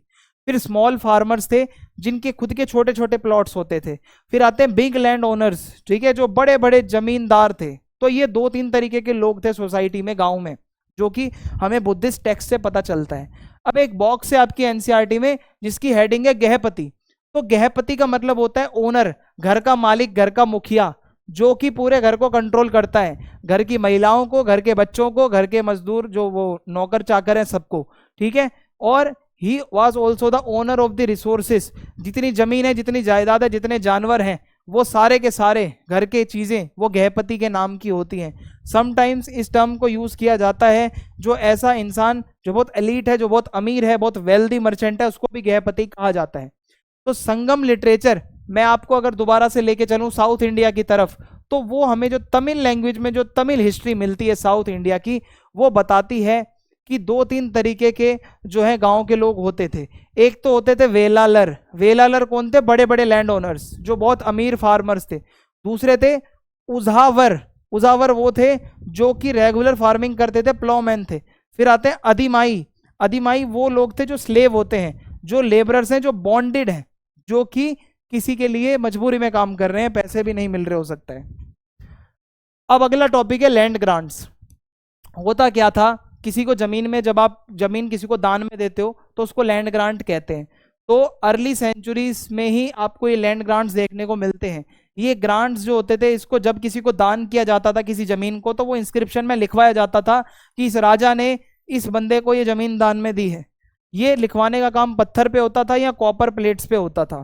ठीक है, तो ये लैंड ग्रांट्स को और अच्छे से समझते हैं। देखो, मान लो ये राजा है, इसने किसी ब्राह्मण को कोई जमीन दान में दे दी, ओके, और उसको फिर वो दान में देगा तो रिकॉर्ड तो लिखवाएगा कहीं पे कि मैंने दान में दिया है। तो वो कॉपर पे लिखवाएगा, प्लेट पे, या किसी पत्थर पे लिखवाएगा। ठीक है, फिर आगे बढ़ते हैं। ये लैंड ग्रांट्स ज्यादातर किसको दिए जाते थे, तो मोस्टली जो जमीनें हैं वो ब्राह्मण लोगों को दान में दी जाती थी, और या फिर रिलीजियस इंस्टीट्यूशंस को, मंदिर वगैरह को, टेम्पल्स या मोनेस्ट्रीज को, बुद्धिस्ट मोनेस्ट्रीज को। तो इस तरीके से है। और मैं सबसे बड़ा एग्जांपल अगर आपको बताऊं आपकी बुक से लैंड ग्रांट का, तो वो आता है, एक रानी थी जिसका नाम है क्वीन प्रभावती गुप्त। ये फोटो आप उनकी देख पा रहे हो। तो ये डॉटर थी चंद्रगुप्त सेकंड की, जो कि बहुत ही ज्यादा फेमस गुप्त रूलर थे इस टाइम पीरियड के बीच में। तो इनकी शादी हुई थी वाकाटक डायनेस्टी में, बहुत पावरफुल डायनेस्टी थी। तो ये समझ लो ये पावरफुल विमेन है। इसके पापा भी किंग थे और इसकी शादी जहां पर हुई थी वो भी राजा महाराजाओं का ही परिवार था। तो एक इंस्क्रिप्शन मिला है अपने को जो कि प्रभावती गुप्त के बारे में बताता है कि उनके पास लैंड का एक्सेस था, उनके पास प्रॉपर्टी थी, और प्रभावती गुप्त ने जमीन दान में दी थी। ये हमें एक इंस्क्रिप्शन मिलता है। ओके, बट वेट, आप अगर थोड़ा सा देखो, संस्कृत के जो हमारे शास्त्र हैं वो कहते हैं कि महिलाओं को, विमेन को तो ये राइट है ही नहीं कि वो इंडिपेंडेंटली किसी प्रॉपर्टी को ओन कर सके। तो ये कैसे पॉसिबल है? क्योंकि हो सकता है भाई वो रूलर्स की फैमिली से आती है, पावरफुल विमेन है, इस वजह से वो रूल ना मानती हो, है ना, क्वीन है ना वो। तो मे बी जो रूल्स लिखे हुए हैं लॉज में वो ज्यादा स्ट्रिक्ट ना हो रियल लाइफ में, बस किताबों में ही लिखे हो, ये भी हो सकता है ना। आगे बढ़ते हैं। Where were these land grants found? ये हमें लैंड ग्रांट्स कहाँ से मिले हैं? बहुत अलग अलग जगहों से मिले हैं। ठीक है, कहीं पे तो छोटी छोटी जमीन दान में दी जाती थी, कहीं कहीं पर पूरा का पूरा गांव दान में दे दिया जाता था। ओके, तो ये लैंड ग्रांट्स का सिस्टम थोड़ा ऐसा था। अब मैं अगर आपको बताऊं कि what was the impact of land grants, आपने अगर किसी को जमीन दान में दी है तो इसका क्या इम्पैक्ट होगा, सबका अलग अलग व्यू है। पहला व्यू हिस्टोरियंस का ये कहता है कि लैंड ग्रांट्स का मतलब था कि एग्रीकल्चर का स्प्रेड होगा, क्योंकि जब किसी पे जमीन नहीं है और राजा उसको जमीन देगा तो वहां पे फार्मिंग होगी, तो वहां पे प्रोडक्शन बढ़ेगा। दूसरा, लोग ये मानते हैं कि लैंड ग्रांट का मतलब है कि जो राजा है वो बहुत कमजोर है। अगर राजा को डर होगा कि वो अपनी पावर खोने वाला है तो वो क्या करेगा, अपने लोगों को जमीनें देने लगेगा ज्यादा से ज्यादा, अपने सामंत लोगों को। और इसी वजह से हो सकता है कि वो अपनी पावर को बचाने के लिए लालच दे रहा है और लैंड ग्रांट्स कर रहा है। तो कुछ भी हो सकता है वो सपोर्ट चाहता हो लोगों की। अगली हेडिंग है यहाँ पे हमारी, व्हाट इज अग्रहार? अग्रहार का मतलब होता है एक ऐसी जमीन जो ब्राह्मण्स को दान में दी जाती है। अग्रहार मतलब अगर किसी राजा ने ब्राह्मण को कोई जमीन दान में दी है वो अग्रहार है। और ये जमीन जो होती है इससे कोई टैक्स नहीं लिया जाएगा, और अगर किसी को, वो ब्राह्मण को जमीन दी है तो वो उस जमीन पे टैक्स ले सकता है दूसरे लोगों से। और इसके अलावा सो ब्राह्मण became the new boss of the village. अब जो ब्राह्मण है वो गांव के मेन मुखिया बन गए जमीन मिलने के बाद। ठीक है भाई, तो जो पावर है वो ब्राह्मण के हाथ में यहाँ पे आ गई। अब आगे देखते हैं। ये जो फोटो आपको नजर आ रही है, यहाँ से आपको पता चल रहा होगा कि जो ब्राह्मण्स हैं उनको ये जमीन दान में दी गई है और इस जमीन को अग्रहार कहा जाता है। अब ये इनकी कुछ खुद की चॉइस है, चाहे तो इस जमीन को किसी को और भी दे सकते हैं रेंट वगैरह पे। ठीक है, अगला टॉपिक है हमारा टाउन्स एंड ट्रेड। तो अब थोड़ा टाउन्स के बारे में पढ़ते हैं, सिटीज के बारे में। तो where were these cities located? जो मेन सिटीज हैं वो कौन सी थी? जो इस टाइम पे ज्यादातर जो बड़ी सिटीज हैं वो हमें रिवर रूट्स के आसपास देखने को मिलती है, जैसे पाटलिपुत्र है जो कि गंगा रिवर के पास थी। लैंड रूट्स के आसपास की कुछ सिटीज हैं जैसे कि उज्जैनी है जो सेंट्रल इंडिया में थी। कोस्टल एरियाज में भी बहुत बड़ी बड़ी सिटीज थी, जैसे पुहार है जो तमिलनाडु के पास है एकदम। और कुछ कल्चरल सेंटर्स भी थे जैसे मथुरा है। ठीक है, यहाँ पे क्या है, फेमस था ये मथुरा अपने ट्रेड के लिए, रिलीजन के लिए और पॉलिटिक्स के लिए। तो ये 3-4 सिटीज थी जो बड़ी बड़ी सिटीज थी बहुत ज्यादा इस टाइम पे, जो मैंने आपको बता दी हैं। इन सिटीज में कौन रहता था? बड़े बड़े शहरों में किंग्स रहते थे, रॉयल फैमिलीज रहती थी, बड़े बड़े एलिट्स रहते थे, अमीर लोग हैं, पावरफुल लोग हैं। क्राफ्ट पर्सन रहते थे, जो लोग हैंडीक्राफ्ट वगैरह का काम करते थे, ट्रेडर रहते थे, स्क्राइब रहते थे, टीचर होते थे, कॉमन वर्कर होते थे। तो शहरों में ये लोग रहते थे, फार्मर वगैरह नहीं दिखेंगे आपको यहाँ, क्योंकि ये सिटी है। तो आपको अगर आप देखोगे क्या क्या मिलता है एक्सकेवेशन में, जब what do we find in excavation, देखो जब इन एरियाज में एक्सकेवेशन हुआ, हालांकि मथुरा जैसे एरियाज में तो ज्यादा एक्सकेवेशन नहीं हो पाया क्योंकि वहां पे अभी भी लोग रहते हैं। हमें ये चीज मिली है, जितना भी मिला है, नर्दर्न ब्लैक पॉलिश्ड वेयर, यानी कि काले कलर की जो पॉटरी मिली है, ठीक है, जो अमीर लोग उस पर काले कलर की कोटिंग करके उसको यूज करते थे, वो मिला है। ज्वेलरी मिली है अपने को, गोल्ड की, सिल्वर की, कॉपर की, ब्रॉन्ज की, और इसके अलावा टूल्स मिले हैं आइवरी के, शेल के, ग्लास के, टेराकोटा के। ये बताता है कि इतने मटेरियल वो लोग यूज करते थे, शहरों के लोगों की स्किल बहुत अच्छी थी। ओके, अब आप ये देखो, ये फोटो देखो मेरे पीछे, ये शहरों के अंदर इस तरीके के ये ब्लैक बर्तन यूज होते थे, जो आप नजर आ रहे होंगे आपको बहुत अच्छे से, ठीक है। तो अब हम आगे बढ़ते हैं, इसको कहा जाता है NBPW, northern black polished where, यानी कि काले कलर की पॉलिश करी हुई है बर्तन के ऊपर। अब इसके अलावा अगली हेडिंग है हमारी वोटिव इंस्क्रिप्शंस, यानी कि सेकंड सेंचुरी के आसपास हमें छोटे छोटे इंस्क्रिप्शंस जो है सिटीज से मिलने लगे। ये इंस्क्रिप्शंस होते थे, ये गिफ्ट टू टेम्पल्स और पब्लिक प्लेसेस एंड दे, मान लो किसी टेम्पल को आपने डोनेशन दी है, ठीक है, तो वो डोनेशन वाला इंस्क्रिप्शन छोटू सा होगा बिल्कुल, उसमें आपका नाम लिखा है डोनर का, ठीक है, तो उसका ऑक्यूपेशन भी कभी कभी लिखा होता था कि जो डोनेशन करने वाला है वो कौन है, तो लोगों के बारे में लिखा होता था, जैसे कि कोई कपड़े धोने वाला धोबी है, कोई वीवर है, कोई स्क्राइब है, कोई कारपेंटर है, कोई गोल्ड स्मिथ है, कोई पॉटर है, कोई ब्लैक स्मिथ है, कोई ऑफिशियल है, कोई रिलीजियस टीचर है, कोई मर्चेंट है, कोई राजा है। तो ये सारे लोग क्या करते थे, अपना नाम वगैरह लिखवाते थे उसके ऊपर, ठीक है।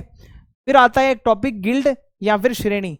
गिल्ड का मतलब होता है ट्रेड ग्रुप्स। मान लो इतने सारे लोग हैं, इन्होंने अपना एक ग्रुप बना लिया जो ट्रेडर्स का ग्रुप है। अब ये गिल्ड मैं आपको एक फोटो से दिखाता हूँ, आप ये फोटोज को देखो, यहाँ पे क्या है, सारे लोग काम कर रहे हैं और यहाँ कुछ लोग बैठे हैं, तो ये लोग हैं गिल्ड के मेंबर, जो लोग क्या करेंगे, ट्रेड को जो है कंट्रोल करेंगे, रॉ मटेरियल को लाएंगे, फिर उसका प्रोडक्शन जो है कंट्रोल करेंगे और सही तरीके से उसकी सेलिंग हो, कोई यहाँ पे जो है ज्यादा पैसे ना ले लोगों से, ये सब चीजों का ध्यान रखेंगे, यानी कि रेगुलेशन का काम करेंगे। ये है ट्रेड ग्रुप्स या फिर जो है गिल्ड। अब हमारा जो अगला टॉपिक है वो है trade in the sub continent and beyond. अब ट्रेड जो होता था, देखो 6th सेंचुरी BC की बात करूं तो ट्रेड रूट्स बहुत दूर दूर तक थे, लैंड और रिवर दोनों तरीके के रूट्स थे जो इंडिया को कनेक्ट करते हैं, मतलब अलग अलग पार्ट्स को कनेक्ट करते हैं इंडिया के, और सेंट्रल एशिया तक भी ट्रेड होता था। सी रूट्स भी होते थे, यानी कि बड़े बड़े पोर्ट्स बने हुए थे कोस्ट लाइन के पास। अगर ये अपनी इंडिया की कोस्ट लाइन देखोगे तो यहाँ पे ये सारे बहुत बड़े बड़े पोर्ट्स थे जहाँ से आप जा सकते हो सेंट्रल एशिया की तरफ। तो आप अरेबियन सी से होते हुए, Arabian sea is this side, so Arabian sea से होते हुए आप east Africa, north Africa, west Asia की तरफ जा सकते हो। बे ऑफ बंगाल से होते हुए आप सदर्न जो है साउथ ईस्ट एशिया की तरफ जा सकते हो, यहाँ से होते हुए चाइना की तरफ जा सकते हो, ठीक है। तो ये सारा ट्रेड का मैटर है जो मैंने आपको बता दिया। वाई डिड रूलर्स, ठीक है, why did rulers care about the trade, ये ट्रेड को लेकर इतना ज्यादा टेंशन क्यों रहती थी, क्योंकि देखो ट्रेड रूट कंट्रोल करोगे तो सबसे ज्यादा पैसा तुम्हें मिलेगा, क्योंकि जो ट्रेडर्स जाएंगे वो, उनको प्रोटेक्शन तो चाहिए, वहां पे प्रोटेक्शन के बदले आप उनसे पैसे लोगे, तो ये एक पैसे बनाने का तरीका है बेसिकली जो ट्रेड रूट होता है। Who were the traders, traders कौन होते थे, पैदल ट्रेडर होते थे जो पैडलर होते थे, छोटे ट्रेडर जो पैदल ही चले जाते थे, मर्चेंट्स होते हैं जो बड़े बड़े कारवा में चलते थे, ठीक है, बैलगाड़ियां लेकर, सारे एनिमल्स वगैरह होते थे, सामान होता था। सी फेयरर्स होते थे जो पानी में ट्रेड करने जाते थे लोग, बहुत रिस्की होता था लेकिन बहुत प्रॉफिटेबल होता था दूर दूर तक, क्योंकि बड़ा ट्रेड करते थे। तो ये ट्रेडर्स की भी 2-3 कैटेगरीज हैं। जो रिच मर्चेंट्स होते थे उसको कहा जाता है तमिल लैंग्वेज में मसत्तुवन। मसत्तुवन का मतलब होता है जो बहुत अमीर मर्चेंट होता है, और सेठी और सतवाहस, ठीक है, सतवाहस होता है प्राकृत में जो लोग बहुत अमीर होते हैं। So these merchants could become very rich and powerful, ये लोग ट्रेड कर करके बहुत ज्यादा पावरफुल बन गए, अमीर बन गए। अब किस सामान का ट्रेड होता था, देखो नमक हो गया, ग्रेन्स हो गए, कपड़े हो गए, मेटल हो गया, फिनिश्ड गुड्स हो गए, स्टोन है, टिम्बर है, स्पाइसेस हैं, मेडिसिनल प्लांट्स हैं, और मसाले वगैरह हैं, पेपर है, ये तो बहुत फेमस था, रोमन एम्पायर के लोग तो बहुत मंगवाते थे इंडिया का पेपर। तो ये सारा सामान जाता था समुद्र पार, यूरोप में, वेस्ट एशिया में, रोमन एम्पायर तक। ओके, तो ये सारी चीजें हैं। Coins and Kings. अब मैं आपको सिक्कों के बारे में थोड़ा बता देता हूं। जो सिक्के मिले हैं अपने को, कॉइन्स क्यों इंपॉर्टेंट है? क्योंकि उस पे किंग्स का नाम लिखा होता है, किंग्स की फोटो लिखी होती है, लैंग्वेज लिखी होती है उस टाइम की। तो आइए देखते हैं। सबसे स्टार्टिंग में जो इंडिया में कॉइन्स चले थे उसको कहा जाता है पंचमार्क कॉइन्स। जो आप मेरे सामने फोटो देख पा रहे हो, ये पंचमार्क कॉइन है, सबसे पुराना कॉइन। ये सिल्वर और कॉपर से बनता था। 6th सेंचुरी बीसी में यूज हुआ और लगभग पूरे इंडिया में जहां जहां पर भी एक्सकेवेशन हुई है सबसे पुराना कॉइन यही मिला है। फिर उसके बाद अगर मैं आपको एक फोटो दिखाऊं, देखो ये आपके पंचमार्क कॉइन्स। इनमें से एक निशान सा बना हुआ है पंच करके, ऐसे दबा के कुछ किया गया है। ओके, ये अर्ली कॉइन्स है इंडिया का। ये कॉइन्स को कौन इशू करता था? ऑब्वियसली भाई किंग्स करते थे, और मर्चेंट्स वगैरह, बैंकर्स वगैरह भी हो सकता है इसको इशू करते हो। ठीक है। और फिर आते हैं इंडो ग्रीक रूलर्स के कॉइन, 2nd सेंचुरी बीसी। तो आप मेरे सामने फोटो देख पा रहे हो, ये रूलर का फेस है, रूलर का नाम है। ओके, तो इससे पता चल रहा है इंडो ग्रीक रूलर का ये कॉइन है। तो इनके नाम और इमेजेस होते थे। फिर कुषाण रूलर्स के कॉइन आते हैं 1st सेंचुरी सी के आसपास। जो कुषाण्स थे उन्होंने अपने जो कॉइन्स हैं वो बनवाए, और ये गोल्ड के होते थे, याद रखना। और इसका जो वेट होता है और जो क्वालिटी है वो रोमन एम्पायर जैसे कॉइन्स के जैसी ही होती थी। और ये नॉर्थ इंडिया और सेंट्रल एशिया में कॉइन्स ज्यादातर अपने को मिले हैं। और ये पता चलता है कि ये कितने वेल्दी लोग थे, सोने के सिक्के चलवाते थे भाई अपने एम्पायर में। समझ रहे हो सोना कितना इंपॉर्टेंट है। कुछ रोमन गोल्ड कॉइन्स मिले हैं साउथ इंडिया से। देखो ये अपना साउथ इंडिया है, तो यहाँ पे कुछ रोमन कॉइन्स मिले। हो सकता है रोमन एम्पायर के लोग आए हो ट्रेड करने, यहाँ से कुछ लेके गए हो, तो बदले में पैसे दे के गए हो। तो ये प्रूव करता है कि साउथ इंडिया का ट्रेड था रोमन एम्पायर के साथ। ठीक है, ये सबसे बड़ा प्रूफ है। फिर कुछ ट्राइबल कॉइन्स मिलते हैं अपने को योद्धेस के। योद्धेस नाम से क्या था? एक ट्राइबल ग्रुप था पंजाब और हरियाणा का, जिनको योद्धेस रूलर कहा जाता है। इन लोगों के अपने कॉइन्स जो थे वो कॉपर के होते थे, और ये दिखाता है कि ये लोग ट्रेड और इकोनॉमी को लेकर कितने एक्टिव थे लोग। कॉपर के सिक्के ट्राइबल लोगों के। ओके, तो ये सिक्कों का इतिहास है। गुप्त कॉइन्स आते हैं 4th सेंचुरी सी के आसपास। ये बहुत ब्यूटीफुल थे, गोल्ड के कॉइन्स थे, गुप्त रूलर्स के भी बहुत प्योर थे। क्वालिटी जो थी गोल्ड की वो बहुत अच्छी थी, और लॉन्ग डिस्टेंस ट्रेड में ये बहुत हेल्प मिलती थी कॉइन से। इवन जो राजा होता है उसको ट्रेड से बहुत फायदा होता है, ये तो हम पढ़ ही रहे हैं इतनी देर से। Okay, what happened after the 6th century CE? हुआ क्या 6th सेंचुरी सीई के बाद ये कॉइन्स जो है थोड़े कम हो गए गोल्ड के, और इसके बहुत सारे रीजंस हो सकते हैं। ये गोल्ड कॉइन एकदम सडनली कम क्यों हुए? तो इसके लिए 2 थ्योरीज मैं आपको बताता हूं जो पॉसिबल रीजन हो सकते हैं। लोग मानते हैं इकोनॉमिक डिक्लाइन हुआ होगा, रोमन एम्पायर जब कोलैप्स हुआ था तो ट्रेड बंद हो गया, तो इस वजह से ट्रेड खत्म हो जाता है तो कॉइन्स भी कम हो जाएंगे। कुछ लोग मानते हैं कि ट्रेड तो था लेकिन थोड़ा ट्रेड बदल गया, कि जैसे जैसे नए टाउन्स और नए ट्रेड रूट्स एमर्ज हुए, तो जो कॉइन्स हैं, fever coins were found not because trade ended but because coins were being used in daily life, not buried or hoarded, so fewer are found in excavations। हो सकता है कि daily life में सिक्के ज्यादा ही यूज हो रहे हैं, ऐसे नहीं है कि आगे रख दिया और पैसे को पैसा सर्कुलेशन में था। जब सर्कुलेशन में होता है तो पैसा एक जगह टिकता नहीं है, पैसा फिर पूरी कंट्री में ट्रेवल करता है। तो ये भी एक थ्योरी हो सकती है। फिर हमारा अगला टॉपिक है बैक टू बेसिक्स। ये इंस्क्रिप्शंस को पढ़ा कैसे गया? ठीक है, क्या मेथड था इंस्क्रिप्शंस को पढ़ने का, आइए समझते हैं। तो देखो इंस्क्रिप्शन होता क्या है ये तो आपको पता है। जो इंस्क्रिप्शन है ये राइटिंग्स होती हैं जो किसी पत्थर पर, किसी स्टोन पर, मेटल पर लिखा जाता है। ये जो फोटो है ये एक आपके सामने इंस्क्रिप्शन है। तो ये बहुत बड़े सोर्स है हमें इंडियन हिस्ट्री को समझने के लिए। लेकिन हिस्टोरियंस इनको पढ़ते कैसे? तो जेम्स प्रिंसप के पास वापस चलते हैं। आखिरकार ये देखो, ये कॉपर प्लेट इंस्क्रिप्शन है, इस तरीके से भी अशोक लिखवाता था। तो ये जो इंस्क्रिप्शन है इनको पढ़ने का तरीका क्या है? देखो, सबसे पहले मैंने आपको बताया था 2 स्क्रिप्ट हैं, ब्राह्मी और खरोष्टी। तो ब्राह्मी को कैसे पढ़ा गया? जो ज्यादातर इंस्क्रिप्शंस मिले हैं अशोक के वो ब्राह्मी में है।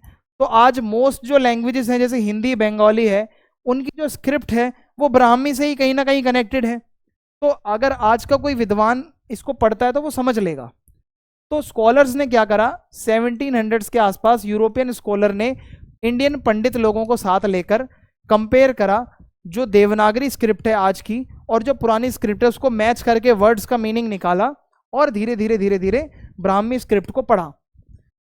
तो पहले तो स्कॉलर्स को लगा कि जितने इंस्क्रिप्शन है वो संस्कृत में होंगे, बट नहीं, मोस्टली अशोक के जो इंस्क्रिप्शंस थे वो प्राकृत लैंग्वेज में थे जो थोड़ी सिंपल है संस्कृत से। ठीक है, तो इस तरीके से ब्राह्मण लोगों ने मदद करी यूरोपियंस की, किस चीज में? ये इंस्क्रिप्शंस को पढ़ने में। और ये बहुत बड़ी अचीवमेंट थी 1838 में जेम्स प्रिंसेप ने बताया कि भाई ब्राह्मी जो स्क्रिप्ट है ये हमने पढ़ ली है, हमारा हार्डवर्क जो है वो उसमें सक्सेस मिली है अपने को, और अशोक के इंस्क्रिप्शंस अब हम समझ सकते हैं कि उन्होंने क्या मैसेज दिया है। फिर उसके बाद आती है खरोष्टी की बारी।